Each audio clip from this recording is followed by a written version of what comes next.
ओम पूर्णमदः पूर्णमिदं पूर्णात् पूर्णमुदच्यते पूर्णस्य पूर्णमादाय पूर्णमेवावशिष्यते। ओम शांति शांति शांति। शंकरं शंकराचार्यं केशवं बादरायणं सूत्रभाष्यकृतो वन्दे भगवन्तौ पुनः पुनः। ईश्वरो गुरुरात्मेति मूर्तिभेदविभागिने व्योमवद्व्याप्तदेहाय दक्षिणामूर्तये नमः। ओम शांति शांति।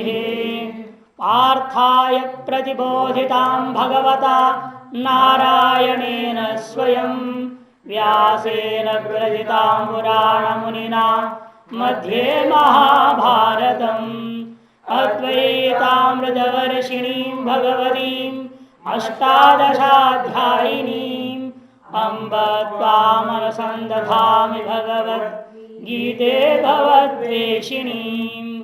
नमोऽस्तु ते व्यासविशालबुद्धे फुल्लारविन्दायतपत्रनेत्र येन त्वया भारततैलपूर्णः प्रज्वालितो ज्ञानमयः प्रदीपः। प्रपन्नपारिजाताय स्तोत्रवेत्रैकपाणये ज्ञानमुद्राय कृष्णाय गीतामृतदुहे नमः। सर्वोपनिषदो गावो दोग्धा गोपालनन्दनः पार्थो वत्स सुधीर्भोक्ता दुग्धं गीतामृतं महत्। वसुदेवसुतं देवं कंसचाणूरमर्दनं देवकी परमानन्दं कृष्णं वन्दे जगद्गुरुं। भीष्मद्रोणतटा जयद्रथजला गान्धारनीलोत्पला शल्यग्राहवती कृपेण वहनी कर्णेन वेलाकुला। अश्वत्थामविकर्णघोरमकरा दुर्योधनावर्तिनी सोत्तीर्णा खलु पाण्डवैरननदी कैवर्तकः केशवः। पाराशर्यवचः सरोजममलं गीतार्थगन्धोत्कटं नानाख्यानककेसरं हरिकथां सम्बोधनाबोधितं। लोके सज्जनषट्पदैरहरः पेपीयमानं मुदा भूयात् पारदपङ्कजं कलिमल प्रध्वंसिनः श्रेयसे। मूकं करोति वाचालं पङ्गुं लङ्घयते गिरिं यत्कृपातमहं वन्दे परमानन्दमाधवम्। यं ब्रह्मा वरुणेन्द्ररुद्रमरुतः स्तुन्वन्ति दिव्यैस्तवैः वेदे साङ्गपदक्रमोपनिषदैः गायन्ति यं सामगाः। ध्यानावस्थिततद्गतेन मनसा पश्यन्ति यं योगिनो यस्यान्तं न विदुः सुरासुरगणा देवाय तस्मै नमः। ओम शांति शांति शांति। अतः श्रीमद् भगवद गीता, भगवद गीता में क्या है संक्षेप में बोलते हैं। देखो, सच्चिदानंद रूपम तत् पूर्णं विष्णोः परं पदं यत् प्राप्तये समारब्धा वेदा कांडत्रयात्मकाः। सच्चिदानंद रूपम तत् पूर्णं विष्णोः परं पदं यत् प्राप्तये समारब्धा वेदा कांडत्रयात्मकाः। कर्मोपास्थितः ज्ञानम् इति कांडत्रयंग्रमात् तद्रूपाष्टदशाध्याय्या गीता कांडत्रयात्मिका। सच्चिदानंद रूपम तत्, वह जो तत्पदार्थ है, ब्रह्म है, वो क्या है? सच्चित और आनंद रूप है। उसी को विष्णु का परम पद स्वरूप माना गया। विष्णु परम पदम यद प्राप्त, जिसकी प्राप्ति के लिए ही वेदा समारब्धा, जिस ब्रह्म स्वरूपानुभूति के लिए ही वेदों का आरंभ हुआ है। कैसे वेद का आरंभ हुआ है? कांड त्रयात्मक, कांड त्रयात्मक वेदा समारब्धा। कांड त्रय कौन से हैं? कर्मोपासिता ज्ञानमिति, कर्म कांड, उपासना कांड और ज्ञान कांड नाम से कांड त्रय क्रमात् समारब्धा के साथ अन्वय होगा। लेकिन उसी वेद का अनुसरण करता हुआ कांड त्रयात्मक आपके गीता भी है। तद्रूपा, ठीक उसी श्रुति के स्वरूपा सदृशा, तद्रूपा माने तत्सदृशा, उस श्रुति वेद के सदृश है। वेद क्या था? त्रिकांडात्मक था, इसलिए यह स्मृति भी त्रिकांडात्मक है। श्रुति अनुरूपा, श्रुति सदृशा स्मृति भी त्रिकांडात्मिका है। अर्थात यहां भी कर्म कांड रूप 6 अध्याय, उपासना कांड रूप 6 अध्याय और ज्ञान कांडात्मक 6 अध्याय 18 अध्याय। इसलिए कहते हैं अष्टादशाध्याय गीता। अष्टादश में 18 अध्याय रूपा यह गीता कांड त्रयात्मिका तद्रूपा भवती, तद्रूप ही है। इसका मतलब क्या हुआ? केवल कांड त्रयात्मक इतना ही नहीं, इसका लक्ष्य तात्पर्य हुआ इस गीता के द्वारा भी वही प्राप्य जो सकल वेदाध्ययन की तरफ प्राप्य। क्या है? क्या प्राप्यता? यद प्राप्ति वेदारब्धा, किसकी प्राप्ति के लिए? शुद्ध ब्रह्म स्वरूपानुभूति के लिए। सच्चिदानंद रूपम यत् तत्प्राप्त समारब्धा वेदा, मैंने प्रयोजन भी वही है, स्वरूप भी वही है। ये विलक्षण होता है कि स्वरूप सादृश्यता नहीं है, प्रयोजन भी समान ही है। जिस प्रयोजन को लेकर वेदों को आरब्ध किया गया था और यद रूपेण आरब्ध किया गया था, उसी प्रयोजन को लेकर के तद्रूपेण वही गीता भी आरब्ध है। ये कार्य है। अब किस कांड में क्या है? क्योंकि पूरी गीता तत्त्वमसि महावाक्य को समझाने के लिए।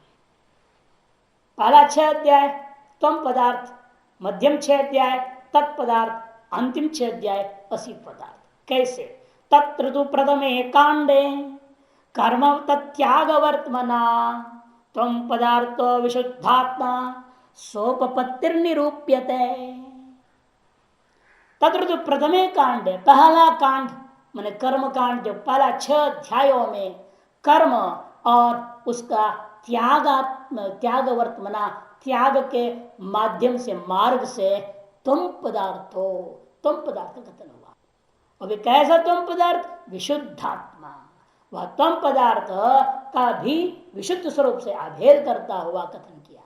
अतः विशुद्ध अंतःकरण वाला, विशुद्ध अंतःकरणात्मक जो तुम पदार्थ है वो युक्तियों के द्वारा, युक्तियों के सहित निरूपित, स्वपत्ति माने उपपत्ति ना सह निरूपित, निरूपण किया जाता है। फिर किस अध्याय में क्या है वो भी संक्षेप में कह दे रहे हैं। उसमें भी पहला अध्याय अर्जुन विषाद योग अध्याय में सैव जगत दिदीर्षो हो, जगत दिदीर्षो हो भगवत गीता शास्त्र अवतार हेतु हो। पहला अध्याय भगवान के अवतार के कारण को बताता है। भगवान के अवतार का कारण क्या होता है? अधिकारी का मोक्षा। अधिकारी, क्योंकि जब अधर्म बढ़ेगा तब धर्म की रक्षा के लिए परमात्मा आएंगे। यही तो है ना, यदा यदा धर्म से ग्लानिर्भवति भारत। कहते कि परित्राणाय साधूना, ये कहा ना, तो साधुना परित्राणाय का मतलब साधु कौन है? सन्यासी मतलब नहीं है, समस्त अधिकारियों से तात्पर्य। इसलिए अधिकारी पुरुष का लक्षण भी पहला अध्याय में पता। पूरा प्रथम अध्याय अधिकारी का स्वरूप वर्णन करता है, जिसकी वजह से ईश्वर का अवतार लेना पड़ जाता है। इसलिए ईश्वर के अवतार का निमित्त कारणभूता अधिकारी का स्वरूप का वर्णन किया जाता है। ईश्वर अभी भी है, नहीं है ऐसी बात नहीं है, सबके हृदय में है, लेकिन वो अभी अवतरित नहीं हुआ आपके लिए। अवतरण होने का मतलब क्या? प्रकट होना। प्रकट नहीं हुआ। क्यों नहीं हुआ प्रकट? क्योंकि अविशुद्ध अंतःकरण होने से, इसे विशुद्धात्मा तुम पदार्थ हो। जब विशुद्ध अंतःकरण वाला हो जाता है तब वह अवतरित होगा और वह प्रकट हो जाएगा। दूसरा अध्याय सांख्य योग है। अत्र ज्ञानम तत्साधन कर्म तत्फलम सत्वशुद्धि तत्फलम ज्ञान दर्शितम। ज्ञान और उसका साधन भूता कर्म कहा गया, क्योंकि कर्म का फल क्या है? अंतःकरण शुद्धि है, और अंतःकरण शुद्धि का फल है ज्ञान। अतएव ज्ञान और कर्म भी साथ ही साथ भाव स्थित हो गया। यह दूसरे अध्याय में स्थापित किया है। तीसरे अध्याय में अत्रोपाय भूतम कर्मनिष्ठा प्राधान्य उपसंहृत्य ज्ञान निष्ठोपया इति वर्णनम। कर्मनिष्ठा जो उपाय भूता है उसको प्राधान्य रूपेण कथन करके उसकी उपसंहार किया, और वहीं पर ज्ञान निष्ठा जो उपेय होता है, साध्य होता है, उसका भी बीज वर्णन कर दिया। चौथे अध्याय में स्वस्थान स्वस्य अनिशत्ववादेन भक्ति श्रद्धा दृढ़ीकृत्य धीहे तो कर्मनिष्ठाया उपसंहार। चौथे अध्याय में अपने अंदर जो अनिशत्व है, मैं जीव हूं ऐसा बुद्धि है, इसके बाध कर दिया गया। जीवत्व का बाध करते हुए भक्ति श्रद्धा के द्वारा दृढ़ीकृत ज्ञान के कारण कर्म निष्ठा का उपसंहार है। पांचवा अध्याय कर्म संन्यास योग अध्याय। अत्र अनेक साधनाभ्यास निष्पन्न मुक्ति साधनम स्वस्वरूप परिज्ञानम उक्तम। अनेक साधनों का वर्णन किया, एक यज्ञ नहीं, अनेक प्रकार का साधन का वर्णन करते हुए मुक्ति का साधन और स्वस्वरूप का परिज्ञान को संक्षेप में कथन हुआ है। अंत में छठा अध्याय आत्मसंयोग में स्पर्शांकृत बहिर्बान इत्यादि के द्वारा अंतरंग और बहिरंग साधनों का अधिकारी के लिए स्पष्ट कथन हुआ। इस प्रकार से 6 अध्यायों के द्वारा कर्म पर जो कथन के माध्यम से कर्म मार्ग के द्वारा ज्ञान निष्ठा की प्राप्ति का कथन करते हुए तुम पदार्थ का असली स्वरूप जो है अनिशत्व का बाद द्वारा ब्रह्म स्वरूप का कथन भी कर दिया। बीच में ईश्वर टपकता है ना, तो ईश्वर को कैसे समझेंगे? वो तत्पदार्थ, उसके लिए द्वितीय कांड है। द्वितीय भगवत भक्ति निष्ठा वर्णन वर्तमना भगवान परमानंदस तत्पदार्थ अवधार्यते। दूसरा कांड उपासना कांड में भगवान की भक्ति उपासना में निष्ठा का वर्णन रूपी मार्ग के द्वारा भगवान जो है वह परमानंद रूप है, वही तत्पदार्थ है, यह निश्चय किया गया है। अतएव जो परमानंद रूप त्वम पदार्थ का है वही परमानंद रूप तत्पदार्थ का भी होने के नाश है। तत्व और तम में कोई भेद नहीं रहा। यह बात को तृतीय कांड में कहेंगे, ऐक्यता। इस द्वितीय कांड का 7वां अध्याय जो बनता है, द्वितीय कांड का पहला अध्याय अर्थात क्रम से 7वां अध्याय में ज्ञान योग है। अत्र यन्निष्ठया ब्रह्मवित् तिष्ठति तद ब्रह्म किम लक्षणम कथम वा तरस्तातव्यम इति निरूपणाम। जिस निष्ठा के द्वारा ब्रह्मवित् ब्रह्म रूप में स्थित होता है उसका क्या स्वरूप है और किस प्रकार से किया जाता है, वह सारा वर्णन किया है। 8वां अक्षर ब्रह्म योग में ब्रह्मादि नाम स्वरूप विवेचन पूर्वकम प्रयाण काल मोक्ष कर्तव्य ध्यात निरूपण। ब्रह्मादि को लेकर के स्वरूप विवेचन पूर्वक प्रयाण काल मरण काल में भी, प्रयाण काल में मरण काल है, मोक्ष को क्या कर्तव्य और क्या ध्यातव्य है उसका निरूपण किया गया है। 9वां अध्याय राज विद्या राज्य गुह योग नामक अध्याय में परब्रह्म स्वरूपम तस्य सृष्टियादिषु साक्षित्व धर्म उपासना भेदाश्च। परब्रह्म का स्वरूप, उसकी सृष्टि आदि का कर्तृत्व, साक्षित्व धर्म और साथ साथ उपासना का भेद, अनेक विभूतियों का वर्णन आया। विभूतियों में क्या होता है फिर?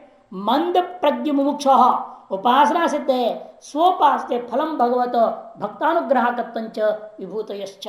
मंद प्रज्ञ वाला जो मुमुक्षु है, मंद बुद्धि वाला मुमुक्षु, उनके लिए उपासना की सिद्धि कैसी हो और उसकी परमात्मा की उपासना फल भगवान के का अंदर जो भक्त के अनुग्रह करने की विशेषता और भगवान विभूतियां जिन पर भक्त अपना भक्ति करता है, ध्यान करता है, उन विभूतियों का वर्णन किया। 11वां विश्वरूप दर्शन में भगवदा स्वस्य माया विजृंभिते विश्वरूपे अखिल सृष्टि आदि क्रिया प्रकाश निरूपणम। भगवान ने दिखा दिया कि अपने स्वरूप में सारा ब्रह्मांड समाहित है। अर्थात स्व से अभिन्न सारा ब्रह्मांड जगत स्थिति को दिखा दिया। दृष्टा से अभिन्न दृश्य है, दृष्टा से भिन्न, दृष्टा से बाहर स्वतंत्र कोई दृश्य नाम की चीज नहीं है, यह स्थापित किया 11वां अध्याय में और विश्व रूप दर्शन अध्याय। 12वां भक्तियों नामक अध्याय में सौ निर्गुण उपासकों का तारतम्य विशेष के कथन के द्वारा दोनों के पृथक साधनों का विवरण किया है। और अंत में तृतीय कांड ज्ञान कांड, उसमें क्या है, तृतीय तो तयोरैक्यम वाक्यार्थो वर्णदे स्फुटम एवमप्यत्र कांडानाम संबंधो अस्ति परस्परम। तृतीय कांड में इन दोनों की ऐक्यता, तम और तत् दोनों की ऐक्यता कथन हुआ है, यही उस महावाक्य का अर्थ है, उसको स्पष्ट रूप में वर्णन किया है। एवमप्यत्र कांडानाम, इस प्रकार से इन तीनों कांडों का परस्पर संबंध भी समझना होगा। इनमें भी 13वां अध्याय पहला अध्याय होता है, वह अनात्मा और आत्म शब्दों का अर्थ क्षेत्र और क्षेत्रीय ज्ञ, इन दोनों के अर्थों का, क्षेत्र और क्षेत्रीय या क्षेत्र क्षेत्रज्ञ का अर्थ, प्रकृति पुरुष का विवेचन इत्यादि मिलता है। गुणत्रय विभाग योग नामक 14वां अध्याय में प्रकृति के गुण विभाग, गुणों के स्वरूप और परस्पर अभिभव होने की वर्णन भी, साथ साथ उन गुणों का जो फल है, किस गुण का क्या फल है, वह भी वर्णन किया है। 15वां पुरुषोत्तम अध्याय में क्षर और अक्षर से विलक्षण पुरुषोत्तम नामक शुद्ध ब्रह्म स्वरूप का 15वां अध्याय में कथन किया। दैवासुर संपद विभाग योग में उभय संपद, दैवी संपत्त और आसुरी संपत्त का वर्णन किया, ताकि मुमुक्षु साधक के लिए हे ही क्या है, आसुरी है, उपाधि क्या है, दैवी है, उनको स्पष्ट करने के लिए। और 17वां अध्याय श्रद्धा त्रिविभाग योग, जो कि 3 प्रकार की श्रद्धा का वर्णन किया, सात्विक आहार, सात्विक तप, सात्विक यज्ञ आदि जो उपाधि है मुमुक्ष और साधक के लिए, और त्याज्य भूता, हेय भूता, राजसी, अन्न आहार तप आदि हर चीज के 3 प्रकार का 17वां अध्याय में वर्णन किया। मोक्ष अधिकार निरूपण, एक तरह से वहां जो व्यक्ति वहां कथित सात्विक तत्वों को अपनाता है वह मोक्ष का अधिकारी स्वतः ही बन जाता है। इसके लिए जानबूझ के 17वां अध्याय में वर्णन किया है। और अंत में 18वां अध्याय मोक्ष संन्यास योग नाम का अध्याय आता है, वहां पर त्याग और संन्यास का भेद का कथन करना आरंभ करके अंत में स्वरूप निष्ठा का वर्णन किया है। इस प्रकार से कांडत्रयात्मक इस भगवद गीता पर हम लोग जो है आचार्य शंकर कृत भाष्य सहित यथा संभव यथा अपेक्षा टीकाओं में भी यत्किंचित जाते हुए शांकर भाष्य जो केवल अद्वैत का ही वर्णन कर रहे हैं, उसको ही हम यहाँ पर अध्ययन करने आरंभ करते हैं। आचार्य शंकर इस भाष्य को लिखते वक्त विचार किए मंगलाचरण के बारे में, और यह मंगलाचरण उन्होंने सोचा मैं स्वयं कोई श्लोक लिखूं वो उचित नहीं है, क्योंकि जो चीज एक तो होता है पौरुषेय वाणी, और पौरुषेय वाणी में भी ईश्वर स्वयं हो वक्ता, ऐसे का मंगलाचरण ईश्वरीय वचन से हमें करना चाहिए, मानुषी वचनों से नहीं करना चाहिए। इस दृष्टिकोण से भाष्यकार अपना कोई श्लोक न बनाता हुआ विष्णु पुराण के एक श्लोक से मंगलाचरण आरंभ करते हैं। ओम नारायण परो व्यक्ता अंडम अव्यक्त संभवम अंडस्यांतस्त्वे लोका सतद्वीपाच मेदिनी। नारायण, नारायण शब्द का अर्थ यहाँ निर्गुण निराकार विशुद्ध ब्रह्म। क्यों? क्योंकि परो अव्यक्ता कह दिया गया। अव्यक्त से पर क्या होगा? सगुण साकार नारायण तो नहीं होगा ना, अव्यक्त से भी परे। अव्यक्त मन अव्याकृत माया से भिन्न व्यतिरिक्त असंबद्ध विशुद्ध तत्व ब्रह्म ही हो सकता है और कोई दूसरा नहीं। से नारायण शब्द कर दिया ब्रह्म। वो अर्थ कैसे लेंगे उसके भी आगे श्लोक देगा, टीका में जाएंगे जब देखेंगे नारायण शब्द का ब्रह्म कैसे हो जाता है। हेतु है हमारा प्रमाण उत्तर श्लोक, श्लोक के उत्तरार्ध क्या उत्तर, उत्तर शब्द कौन? परो अव्यक्ता, अव्यक्त से परे है कौन? यह जो नारायण। अव्यक्त से क्या लेना है? माया। उससे असंबद्ध है, अव्याकृत। माया कहो, अव्याकृत कहो, एक ही चीज है। उससे पर है, पर माने उससे व्यतिरिक्त है, उससे असंबद्ध है, असंग है। असंग एवं पुरुष और पर ब्रह्म ही है। उस अव्यक्त से क्या हुआ? वह अव्यक्त भी बीच में है, इसे क्या प्रमाण है? अरे व्यक्त ही प्रमाण हो जाता है। व्यक्त क्या चीज है? अव्यक्त संभवम अंडम, अंडम अव्यक्त संभवम। उस अव्यक्त कारण से, अव्याकृत से व्याकृत व्यक्त या अंड पैदा हुआ, ब्रह्मांड पैदा हुआ। यह ब्रह्मांड जो दिखाई दे रहा है यही प्रमाण है इस कारणभूत कोई अव्यक्त में। और वह अव्यक्त भी कहीं न कहीं अधिष्ठित होगा, अतः वह अधिष्ठान होता ब्रह्म ही नारायण सिद्ध होता है। क्योंकि बिना अधिष्ठान का कोई अव्यक्त की स्थिति नहीं हो सकती। अधिष्ठान रहित किसी भी चीज की स्थिति हो नहीं सकती है।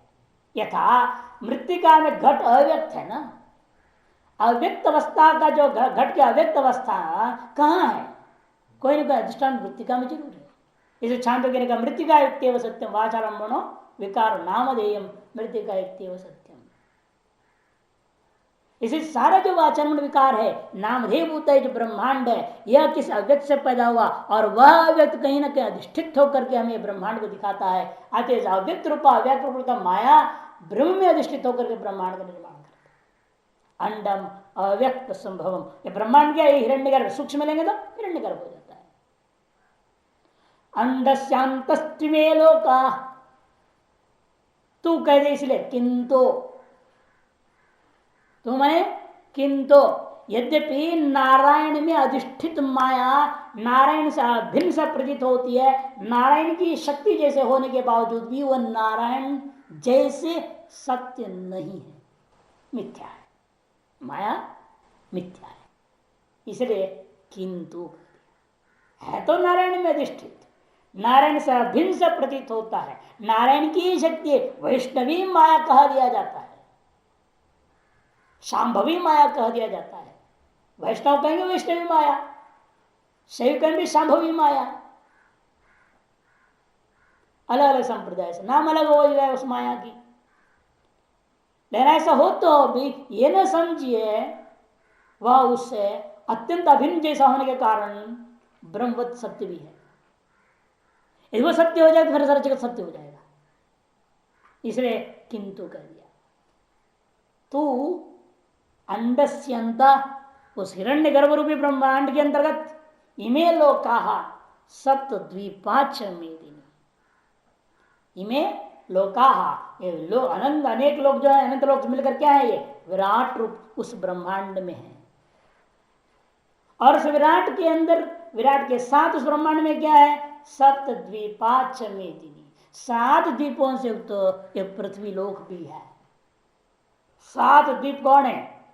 जम्बू प्लक्ष, जम्बू द्वीप जिसे हम लोग रह रहे हैं, ये जम्बू द्वीप कहा जाता है इसको।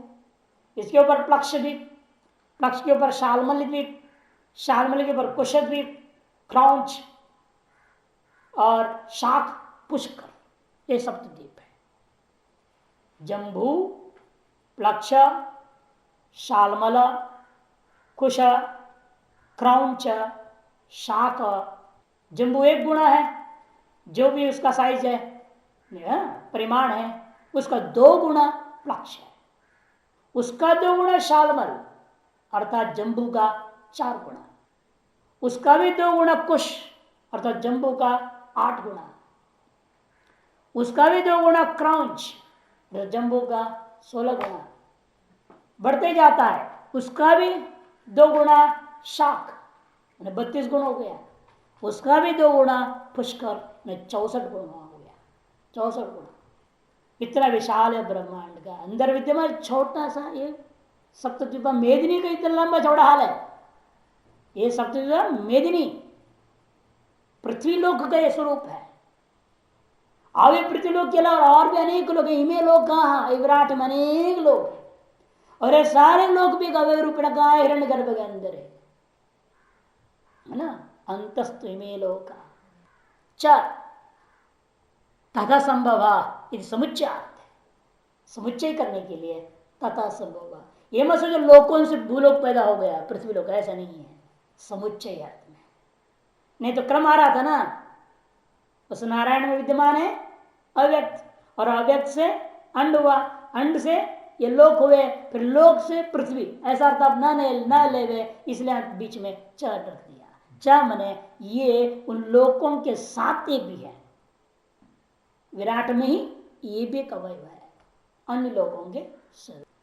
अच्छा, इस प्रकार से भाष्यकार का मंगलाचरण संक्षिप्त विचार हुआ, और अब आनंदगिरी थोड़ा थोड़ा देखना है, जरूरी है वो। यद्यपि निष्ठा दो ही है संसार में, कर्म निष्ठा, ज्ञान निष्ठा, बीच में सेतु बनता है भक्ति निष्ठा, उपासना। इसलिए मार्ग दो ही है, प्रवृत्ति मार्ग, निवृत्ति मार्ग। कर्म निष्ठा प्रवृत्ति मार्ग है, ज्ञान निष्ठा निवृत्ति मार्ग।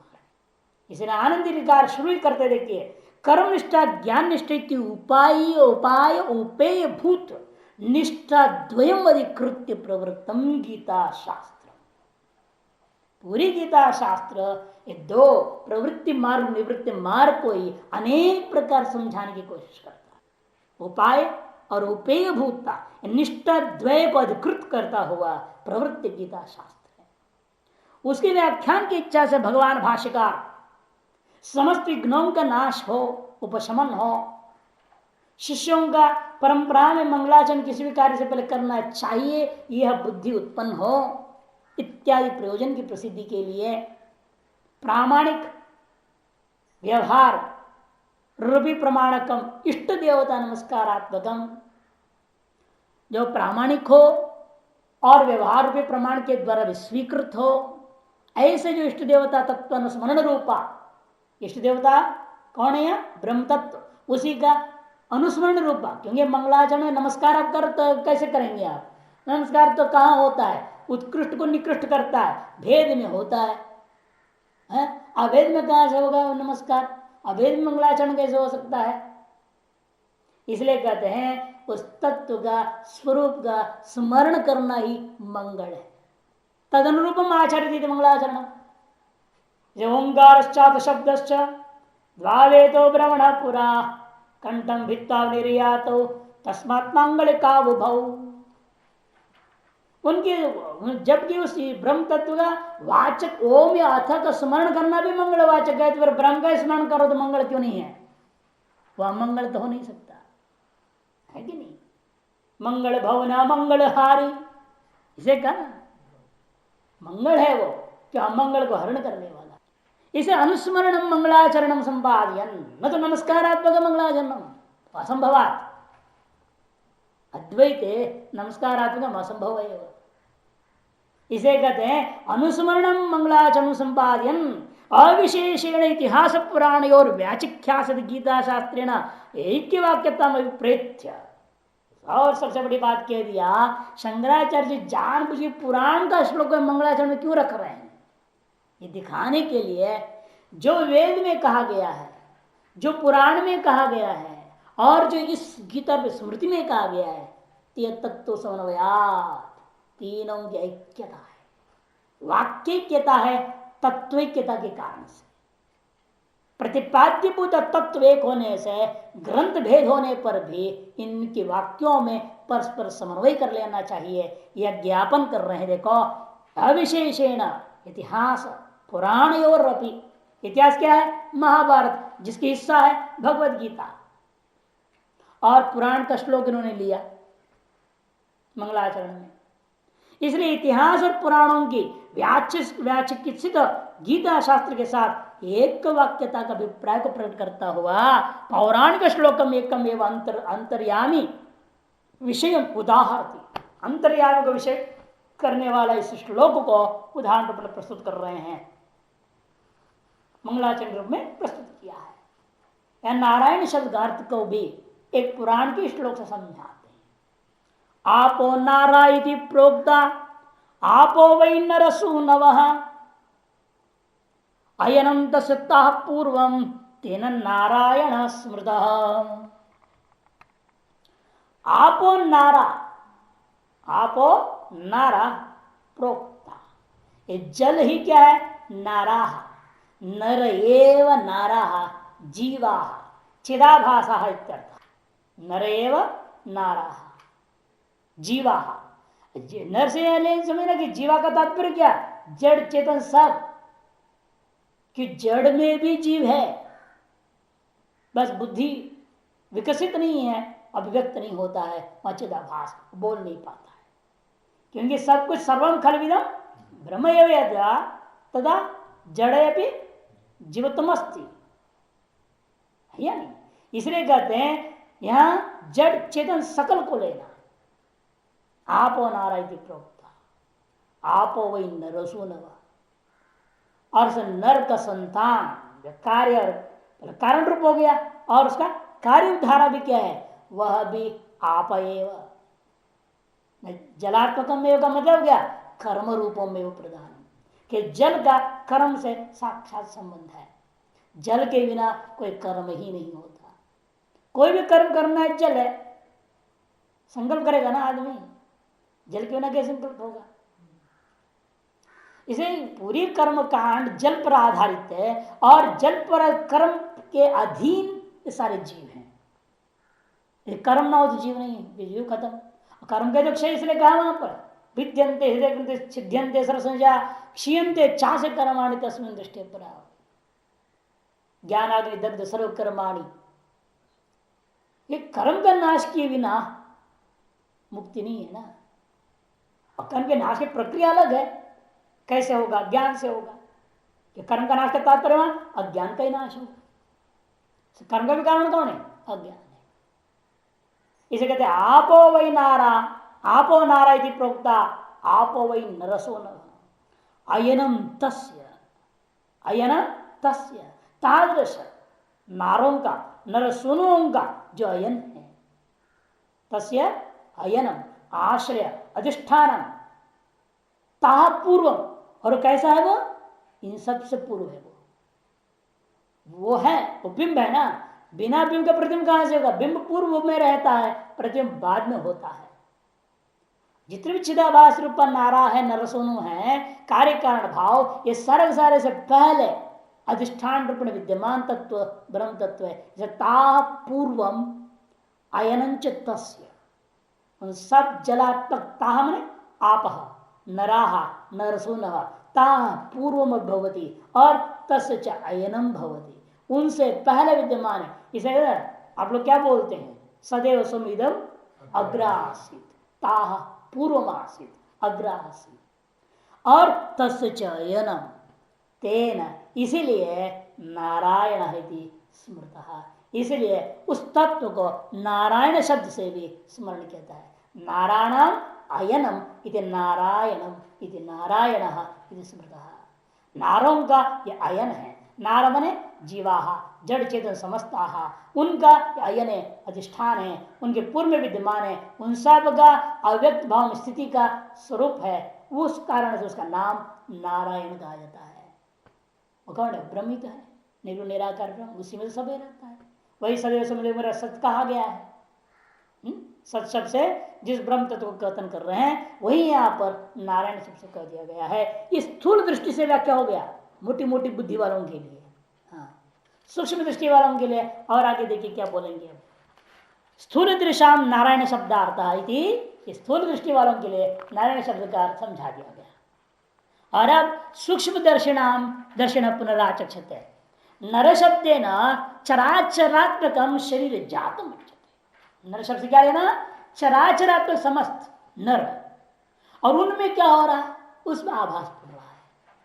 तत्र नित्य सन्निहिता चिदाभासा जीवा नाराः इति निरुच्यते। और चराचरात्मक, चराचर आत्मक जो जीव है, शरीर है, उन शरीर में जो चिदाभास पड़ा उसको जीव कहो। शरीरों को भी जीव कह देते लोग, इस शरीर में रहने वाला चिदाभास वास्तव में जीव है। इसे तत्र नित्य सन्निहिता, इन शरीरों में चराचरात्मक शरीर समूह में जो नित्य सन्निहित है, क्या? चिदाभास है। वे जीव शब्द से कहे जाते हैं, उन्हीं को हम यहां नाराह कर दिया। नरम शरीरम तत्र भवः नारः ते नाराः बहुवचन कर दिया।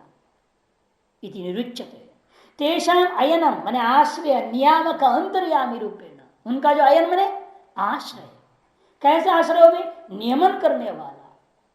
यो अंततिष्ठम यमयति, अंतर्यामी ब्राह्मण बृहदारण्यक उपनिषद में कहा जो सकल के अंदर विद्यमान है और रहकर उनका नियमन करता है, उसे जो नहीं जानते इन सभी शरीर है उसका, सभी क्या है उसका शरीर है, लेकिन उसे कोई नहीं जानता है। ऐसा होता हो भी वो सबके भीतर कर सबका नियमन करता है। ऐसा अंतर्यामी ब्राह्मण में अनेक पर्यायों में समझाया बृहदारण्यक उपनिषद में।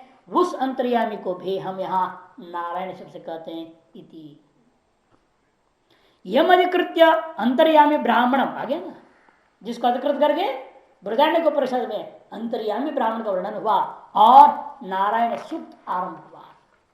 श्री नारायणाख्य मंत्रामनम च आदि आश्रियते अधीयते तदनेन शास्त्र प्रतिपाद्य विशिष्टम तत्व आदिष्टम भवति।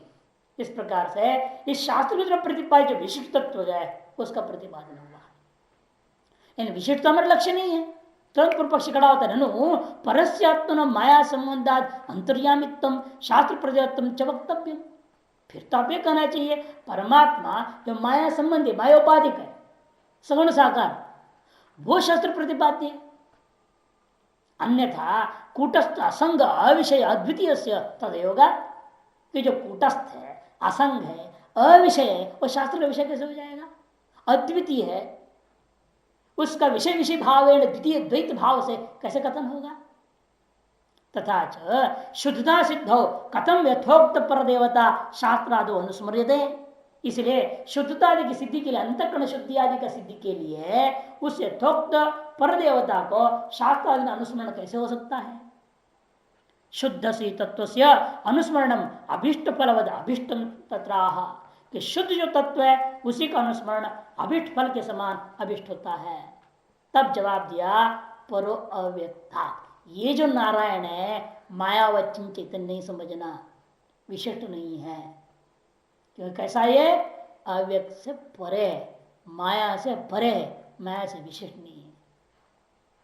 अव्यक्त में अव्याकृत माया इति अनर्थांतरम। अव्यक्त माने अव्याकृत अथवा माया कह दो उसको। तस्मात् पर, उससे पर माने उससे व्यतिरिक्त उससे भिन्न उसमें असंग है जो उसका नाम नारायण है। तेन असंस्पृष्ट अयम परः, उससे असंस्पृष्ट है, उससे अत्यंत भिन्न है। अक्षरात् परतः परः श्रुति भी इस विषय वही तत्व गृहीता तत्व तो माया संबंध भावे अपनी आगे ना, तत्वतः माया संबंध न रहने के बावजूद भी कल्पनया तदीय संयोग संगतिम अधिंगीकृत्य अंतर्यामित्वादिकम उन्नयम, लेकिन कल्पना के द्वारा तदीय संबंध मान लिया जाता है। यदि माया का संबंध ब्रह्म में कदापि हुआ ही नहीं है, जब माया का संबंध ही नहीं हुआ है, माया नाम की चिड़िया ही नहीं है, तो जगत कहाँ से होना है? न जगत है, न कोई पाठ होता है, न कोई गीता पढ़ रहा है, न पढ़ा रहा है, न कुछ नहीं हो रहा है। लेकिन ऐसा होता हुआ भी जब तक अज्ञान वशात आपके संसार दिखाई देते रहेगा तब तक यह मान लेना है कि ब्रह्म में माया का संबंध है। मान लेना है नहीं, कल्पनया तदीय संगति अंगीकृत्य अंतर्यामित्वादिकम उन्नयम। सारा अपने आप अंतर्यामी है, हिरण्यगर्भ है, विराट है, सारा कल्पना मान लेना, सारा जगत को मान लेना।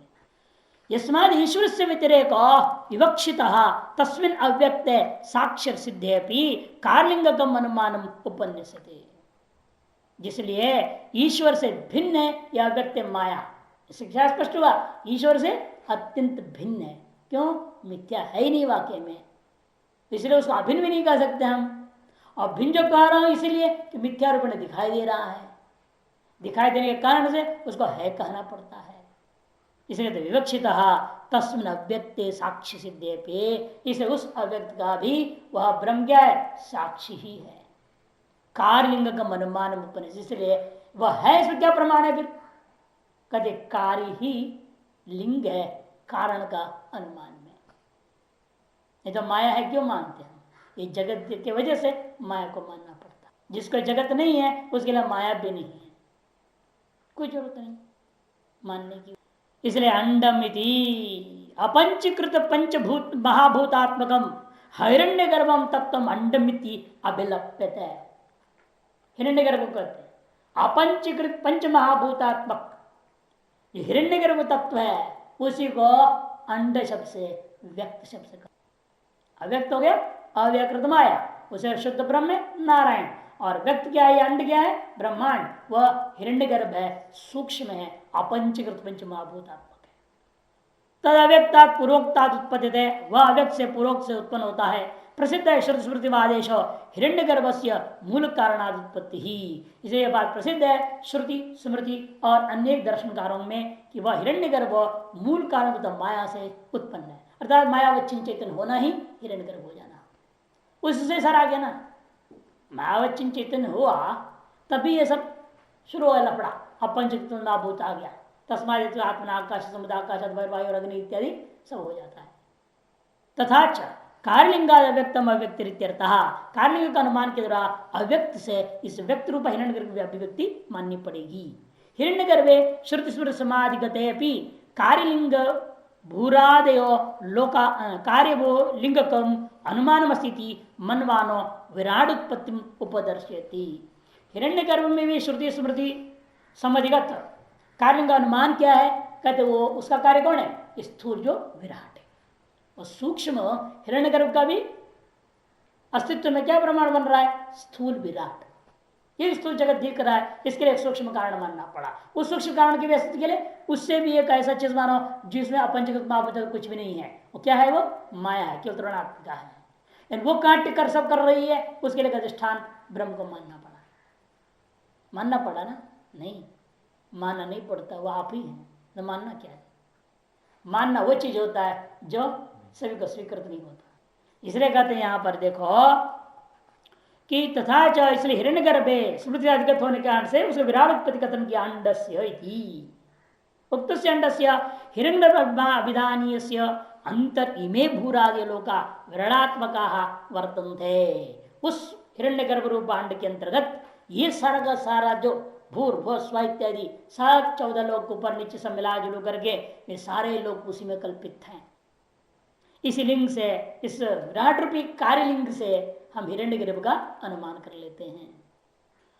लोकाने पंचीकृत पंच महाभूतात्मक विराटात्मकत्वेन व्युत्पादयति, और वे जो लोक है पंचीकृत पंच महाभूतात्मक होने से वह विराटात्मक है, इस बात को व्युत्पन्न करने के लिए सप्तद्वीपाच मेधिनी कर दिया गया। सा पृथ्वी अभवत इति श्रुतौ, क्योंकि श्रुति कहती है सा पृथ्वी अभवत। इस श्रुति से ज्ञापन हो रहा है विराजो जन्म संकीर्तितम, विराट का जन्म का वर्णन हुआ है। इति अंगीकारात् अशेष द्वीपोपेता पृथ्वी इत्यनेन सर्वलोकात्मको विराट एवं उच्यते।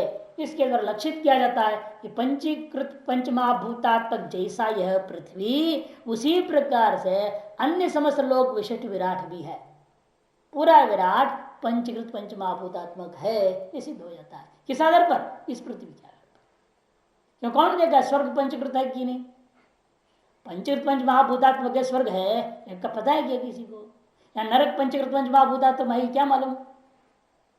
इसलिए इस पृथ्वी को जोड़ा सप्तद्वीपाच मेधिनी, ताकि इस पृथ्वी जो तुम देख रहे हो ये जिस प्रकार से पंचीकृत पंच महाभूतात्मक है, उसी प्रकार से ये तो सदृश इसके ऊपर और नीचे रहने वाले समस्त लोग भी पंचीकृत पंच महाभूतात्मक है। अतएव विराट पंचीकृत पंचभूता महाभूतात्मक सिद्ध हो जाता है। उसके आधार पर अपंचीकृत पंच महाभूतात्मक हिरण्यगर्भ, उसके आधार पर माया और उसका अधिष्ठान बता ब्रह्म, ये क्रम ये सिद्ध कर दिया। च शब्द है ना विराजो हिरण्यगर्भे पूर्वोक्त अंडात्मनि अंतर्भाव तथा संभव अनुकृष्ट है। यह च शब्द से क्या लिया?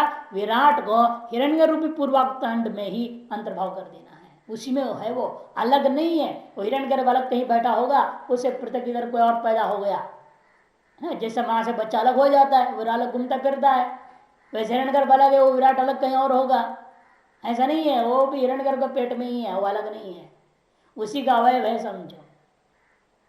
ये विचित्रता इसकी है, जो उससे पैदा हुआ उसी का अवयव है, उसे अलग नहीं है, क्योंकि वो स्थूल है विराट, इसे कारण वो सूक्ष्म है। सूक्ष्म शरीर है, कारण शरीर जैसा दो शरीर है, दोनों इसलिए स्वतंत्र भिन्न अस्तित्व वाले नहीं है। ये सिद्ध करने के लिए चाशब्द समुच्चय करने के लिए कहा। परमात्मा ही स्व अज्ञान रूपी माया द्वारा जगद अशेषम उत्पाद्य स्वात्मनिवंतर्भाव्य अखंडैक रस सच्चिदानंदात्मना स्वे महिमनि तिष्ठति इत्यर्थः। इस श्लोक का संक्षिप्त अर्थ इतना ये समझो, वह परमात्मा शुद्ध ब्रह्म अपनी माया शक्ति को लेकर के समस्त जगत को उत्पन्न करते हुए, वे कहां उत्पन्न किया? स्वात्मन्येव, स्वात्मन्येव अंतर्भाव्य।